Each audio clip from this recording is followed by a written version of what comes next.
في كل محاولاتنا اللي فاتت في اننا نقدم لكم نصائح عن الدراسة والمذاكرة، كانت المشكلة الرئيسية والشكوى المشتركة لأغلب أصدقائنا هي انهم مش بيعرفوا يركزوا في المذاكرة بسبب الموبايل بتاعهم. في فرجة جايين النهاردة نقول لكم ازاي ممكن نحول الموبايل اللي بيعطلنا ده لمساعد لينا في مذاكرتنا، وازاي ممكن يوفر علينا وقت ومجهود كبير جدا. خلينا في الاول نتفق على حاجه، الفيديو ده ملهوش قيمه لو انت ما اخدتش قرار انك تذاكر بنفسك ويكون عندك الرغبه فعلا في انك تركز وتبعد نفسك عن اي ملهيات. احنا هنقولك ازاي الموبايل هيمنع الملهيات دي من انها توصلك. الدور الباقي عليك في انك تبقى قوي كفايه انك تمنع نفسك من انك تروح لها طول فتره المذاكره.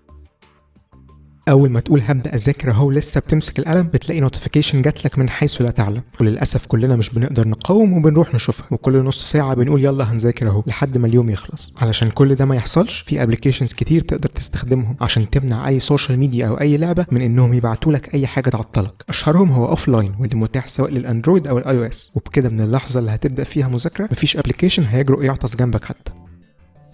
الموبايل مش بس هيمنع عنك الازعاج، كمان هينظم لك طريقه مذاكرتك بالثانيه ويحفزك انك ما تقومش غير لما تنجز اللي عليك كله. في ابلكيشنز كتير بتخليك تذاكر لمده قصيره ما تزيدش عن ساعه، وتديك 5 دقائق راحه بعد كل مره تذاكر فيها المده دي كامله، وبعدين تذاكر تاني وهكذا لحد ما تخلص كل المطلوب منك. الجميل فيهم انهم بيبداوا عد تنازلي من اول ما تبدا مذاكره، وبتبقى عارف انت قدامك قد ايه بالظبط عشان تخلص. وفي منهم كمان اللي بيحسب لك انت ذاكرت كام دقيقه على مدار اليوم كله، واللي بكل تاكيد بيبقى حافز قوي جدا ويخليك فخور وانت بتشوف انت ذاكرت قد ايه في نهايه كل يوم. كلوك ورك توميتو من اشهر الابس دي.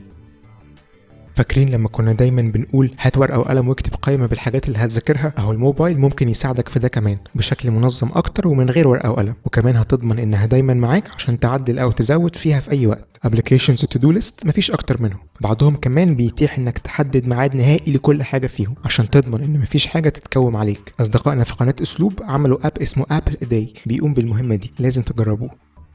نسينا نقولك على اهم فايدة للموبايل بتاعك، انت تقدر باستخدامه تعمل سبسكرايب للقناة بتاعتنا من الزرار اللي جنب الفيديو ده، وغالبا ممكن تعمل لايك برضو. جرب كده وقول لنا نفع ولا لا. نشوفكم الفيديو الجاي.